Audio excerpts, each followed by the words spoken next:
Money Talks. Money Talks. Money Talks. Money Talks.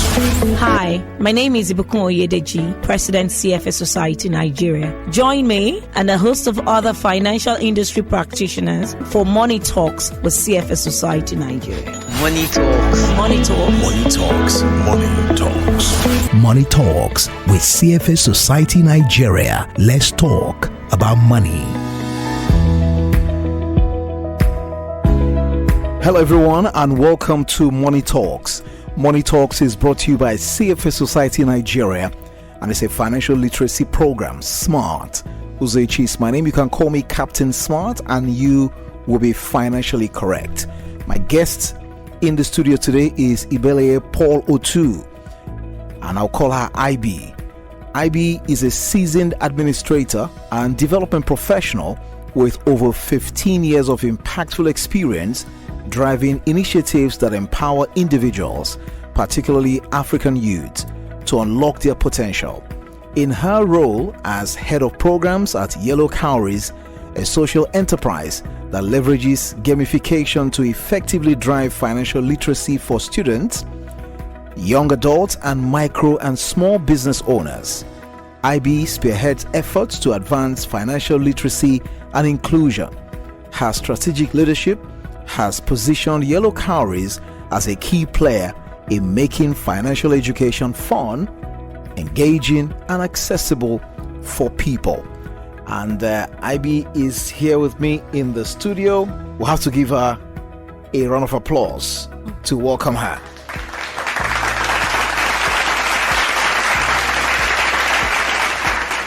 So IB, that's for you. Let's say a very warm welcome to you to Money Talks here in our studios this evening. Welcome, IB. Thank you. Thank you for having me. How you doing? I'm great. How are you? Very well. You look good as well. Thank you. Yeah, very fit. Welcome to the program. It's so good to have you join us this evening. So IB and I will be talking about financial literacy for children.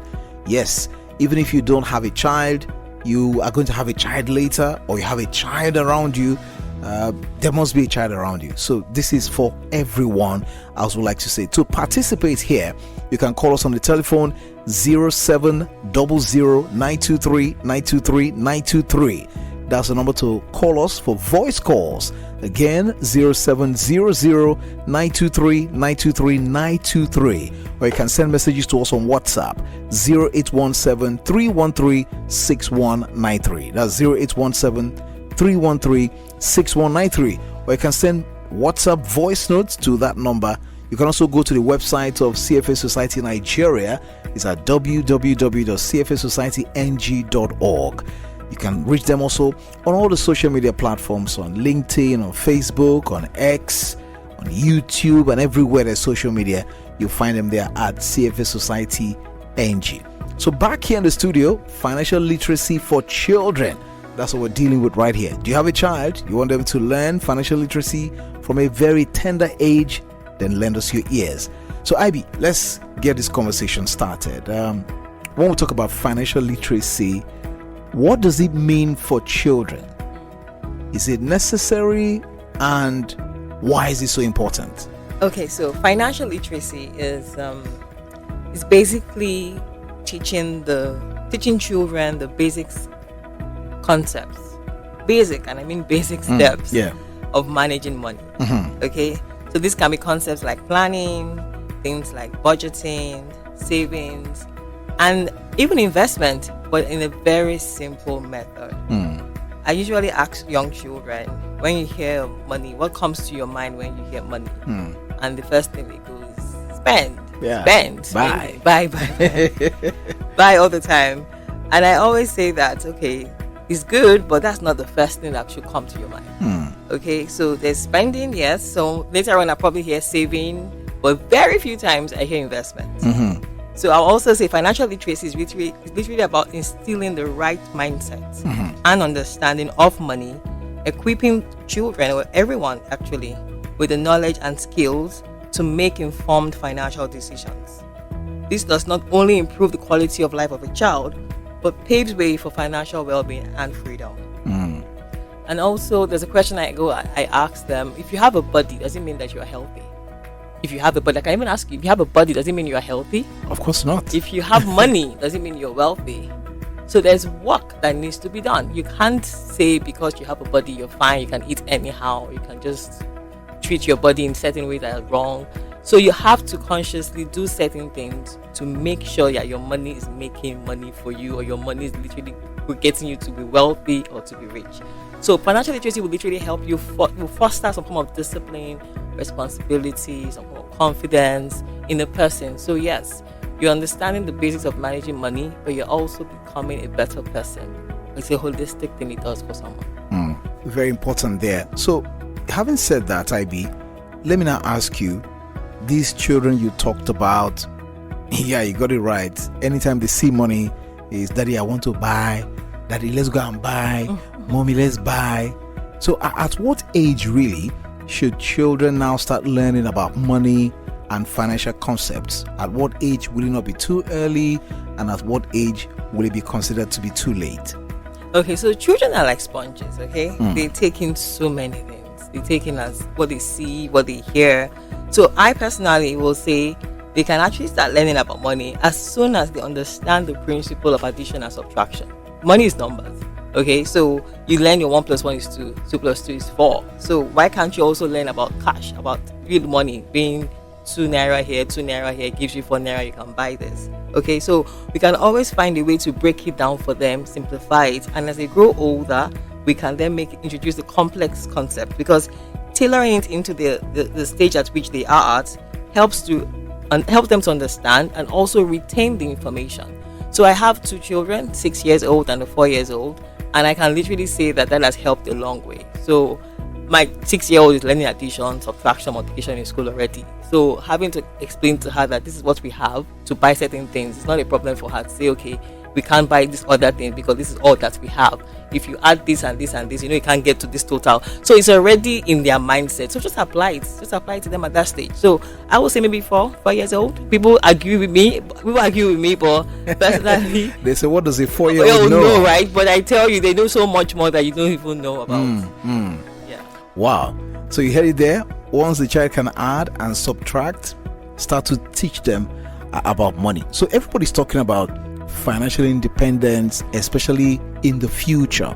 So how does financial literacy then impact a child's future financial independence? Does it have any correlation with that? Of course it does. I mean, at the point where you are learning all of these basics of planning, saving, investment, budgeting, it helps you to reduce the likelihood of poor financial decisions later in life. You will understand the power of interest rates. You understand the power of not just allowing your money to stay in an account for so long, but putting it in certain places for it to make money for you. So you've literally been able to benefit from compound interest over time. You've been able to benefit from your money multiplying for you. You've also been able to, you're not falling into the trap of loans. I mean, you are conscious of putting your money in certain places, or not even jumping into buying things, impulsive buying and all of that. So having to have this knowledge at this early age will really help a person to be exposed to certain things that will start teaching them wealth building, generational wealth, start helping them secure their plans for retirement, unforeseen circumstances. So it's really, like I said earlier, it's a holistic person that we are trying to build here, beyond even understanding money as a tool. In case you just joined us now, I am talking with IB right here, Ibeleye Paul-Otu. We're talking about financial literacy for children. In case you want to get involved in the conversation, as I think you should, you can call the telephone number 0700-923-923-923. That's 0700 923 923 923. You can also send us messages on WhatsApp 0817 313 6193, including voice notes. In case you don't have a child of your own yet, you are planning to have children in the future, or you have children around you right now, this is for you. You can know how they can get involved with finances quite early in their lives, so that when they grow older, they don't fall into the traps we see some adults into right now. And IB is here to provide answers to all your questions, or you want to make contributions, you're welcome to do that. So IB, what are the foundational concepts of financial literacy that children should learn?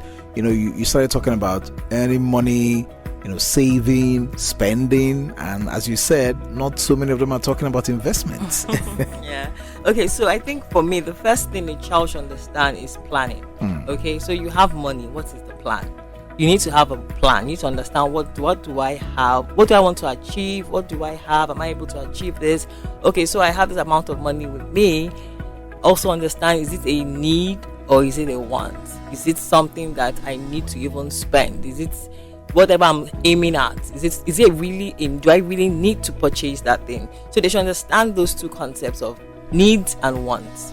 Needs are things that are more important. Wants are things that are just desiring of something. And so you're able to differentiate whatever item you're looking to get into either of this category.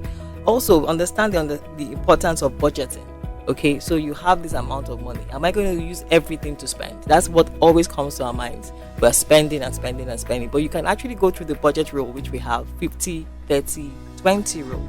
So we have a 50%. So you have this amount of money. You can just distribute it into those three segments. 50% for your needs, 30% for your wants, and 20% for your savings. So if a child understands that, whenever a child sees money, he or she will automatically know that, okay, it's only half of this money I have to spend. I'm not spending everything. Yes. Like I said, I have 2 children, and so we have this thing that we call piggy bank. Well, we call it kolo in our growing up. It was called kolo. Yes. And so they see money. I've developed that habit for them to run to their piggy bank to go and put it in it. That's what they are automatically doing. I remember then I had told them that I asked for pizza and ice cream, and I said, okay, let's go break your kolo and your piggy bank, so that we can go buy the pizza and ice cream. They were quiet. No, they already understand that savings is savings. You don't touch that. Yeah. So when you make them see that money is not for spending in total, they give themselves to the learnings of, okay, I'm saving this and I'm putting this aside for something else. There's also the understanding of how to invest. Investment is always a far-fetched for them as children, but they can, and it's like I said, I'm already teaching my 6-year-old. So I had a scenario with her where she was telling me what's shares. I mean, I just told her invest in shares. What's shares? And I said to her that. Okay, let's take a call. Just hold your thought. Hello, good evening to you. So my name is James Ubona. Good evening, IB. Good evening. While you were talking, I was just thinking to myself that is there no danger in bringing in financial literacy to children at tender age? I was looking at, okay, at best you can let them know about financial savings, and they can save, letting them know that, okay, they should save for the rainy days, that the money is still their money. But when you not talk of investment, how do you expect a child to understand investment? Will that child not grow up and become money conscious and ease of education and everything? Also, they think about is money. So I don't know if you understand the danger, if there's any danger in exposing them to money at that very young age. That's what right. Thank you. Thank you very much. Okay, I love that question. I was actually going into that before the call came in, so it's fine. I will say no. Okay, the world is evolving, and really, what a 6-year-old knows now was definitely not what we knew at that time. And so, like I said, I told my child, okay, this money you're saving, we're going to buy shares at some point in time. And she said, okay, what is shares? I said, okay, let's talk about it. So you have companies around. You see, she's a visual person. She sees logos and she's excited. And I'm like, okay, what logos have you seen lately? She mentioned some organization. I'm like, okay, do you know they run businesses? They actually make money. And she's like, yeah, I know businesses. We make money in business. Do you want to be part of that business? Do you want to have a part of the business so you can get money from it? And she's like, yeah. So breaking it down in simple, so she now understands that if I'm buying shares from this particular organization, I'm a part of that. I'm an owner. I'm part of the ownership of that business. So I can see that's very simple. So it's even making her feel she's global now. She's thinking, oh wow, I own an organization at 6 years old. That is going to ring it in the child's head. So it's best for us to start at this early age. It is intentional. We need to be very intentional about it. They are not what they know at this age is far, like I say, is far much more what we know. So if you're not putting the right things in them, they're going to be exposed to the wrong things and form a habit that is not helpful. Hello, good evening. Good evening, sir. Welcome. Tell us your name and where you're calling us from, and please do come closer to your telephone. This is David calling from Ikorodu, sir. All right. What our aunt is saying is truth. My mother taught us how to save, and today it's helping us very well. Thank you very much. Susabi, as we go on, remember you can call us 0700 923 923 923, or you can send us messages on WhatsApp, including a voice note that you can record and send it to 0817-313-6193. Hello, good evening. Hello, good evening, Captain Smart and IB. Thank you. How are you doing? Very well. Good evening. Okay, my name is Ndidi. I have a question. While she was speaking, my mind went to children with special needs. How do we make them financially literate? Because they also deserve the same knowledge. That's just the question that crossed my mind. All right. Thank you. Thank you. And you add this to it. There's a message here. This is from Patrick in Ikotu, who says, how do you convince children whose parents have disappointed severally?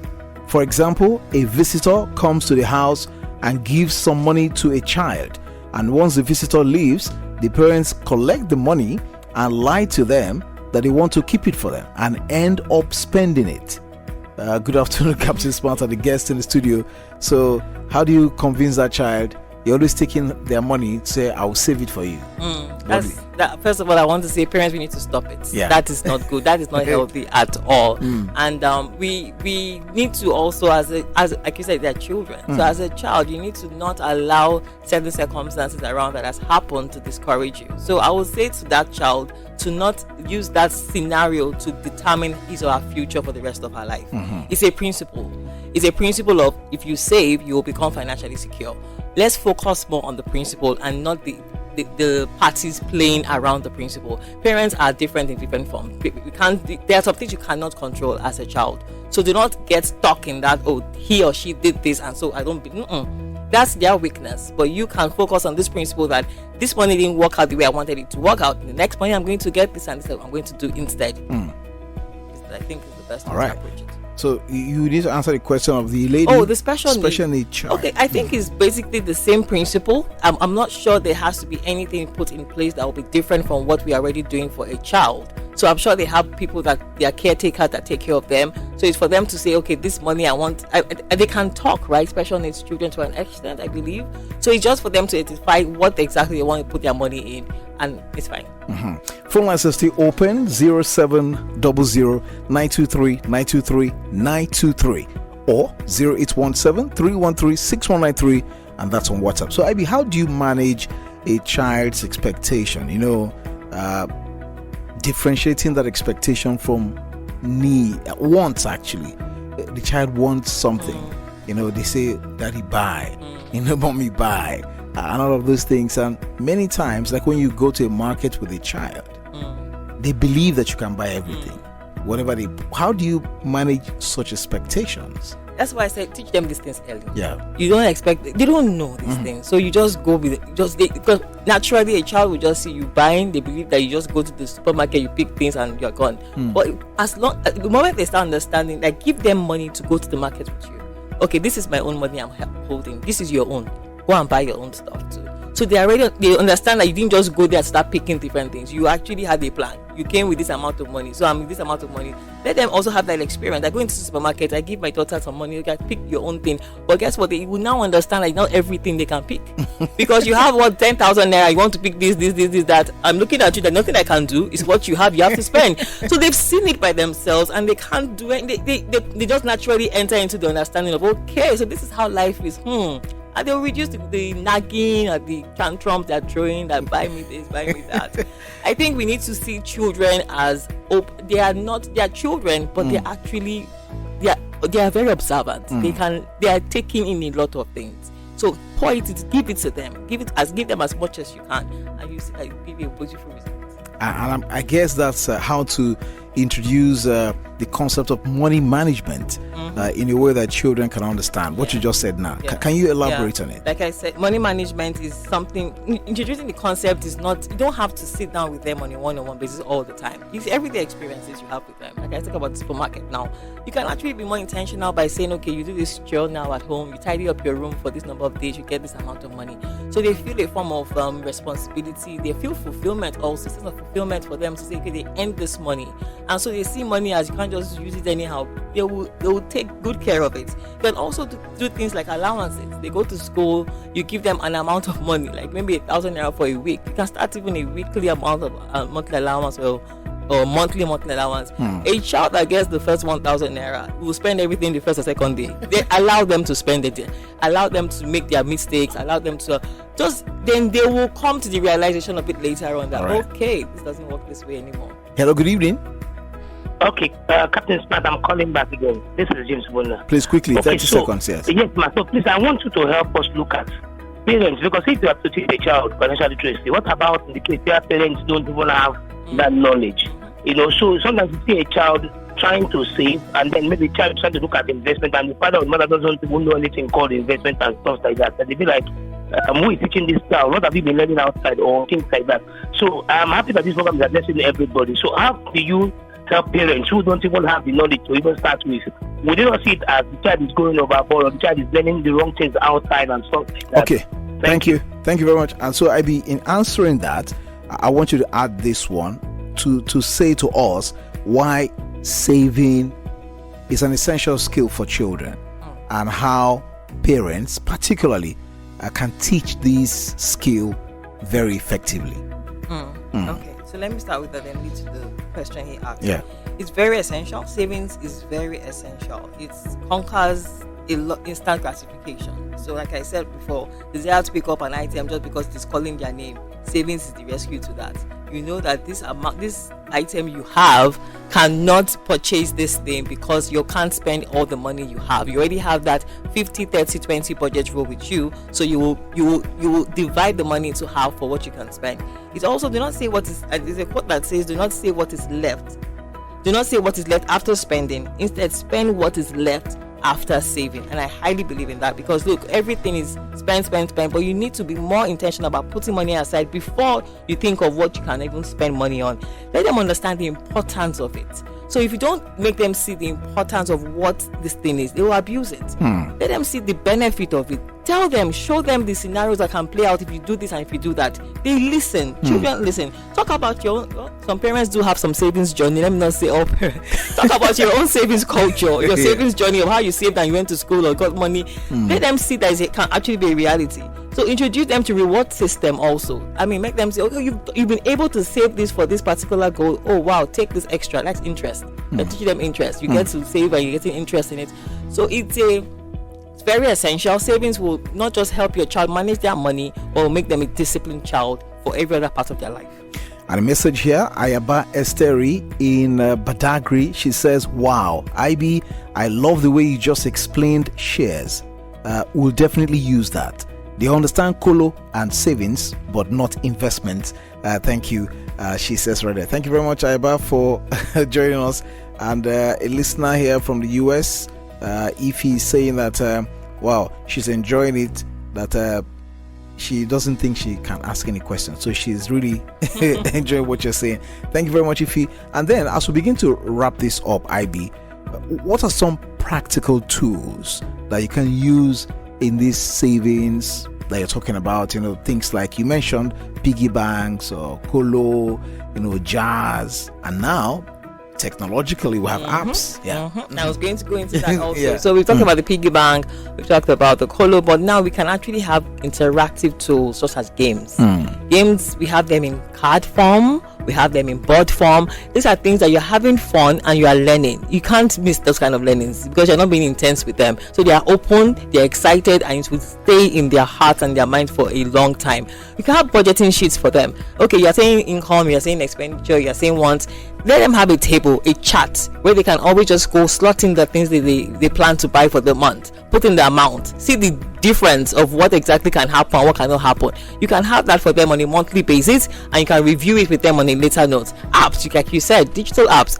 Most people are on the phone. I won't say everybody, because not a lot of children are there. But you can have games, and once in a while, I know my children go on the screen. So they can actually be games that are very interactive on the app that will keep them tuned into it, that when they come out of their practical life, they can make things practical for themselves also with money.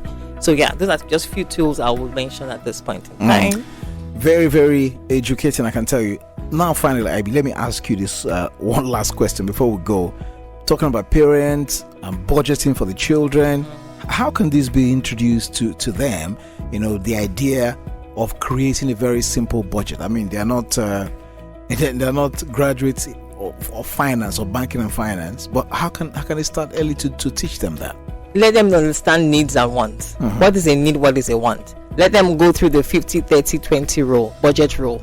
Start separating things that are necessary now and the things that can come later. Start doing all of that with them. Set goals, set financial goals. Everybody's setting goals for their life, but are you setting a financial goal for yourself? Like this time, how much do I want to have in my account? And make them see themselves as earning beyond just the chores. They can actually earn money in different forms. Help their minds to be open to possibilities. It is possible. At an early age, you can actually own. You can have a large amount of money in your account. You can buy shares. And I know parents do it for their children, but they don't even carry them along. Why? They understand these things. Tell them. Let them be in the process of what you are doing. Open an account for them in the bank. Go to the bank with them. Let them see you making that deposit. It just does something to their mind. So I would advise that budgeting is crucial. It is crucial, but run it with them. Take it through with them. And I'm telling you, they will wow you at the way they respond to that which you're doing with them. Okay. To teach the children early that you don't spend all the money that you make. But can we draw a clear dividing line between teaching them to save and teaching them not to be stingy? How do you draw that line? Now, going back to budgeting. Yeah. So I've been able to distribute them into 50%, 30%, 20%. So 30% is want. You still have the opportunity to even spend money on want. So what is that want going to be broken down to? You can put charity there. You can say, okay, every month I want to do this for someone, for a child that's homeless. I want to go and visit. I want to buy this for them. So you can institute all of those things in your teaching them financial literacy.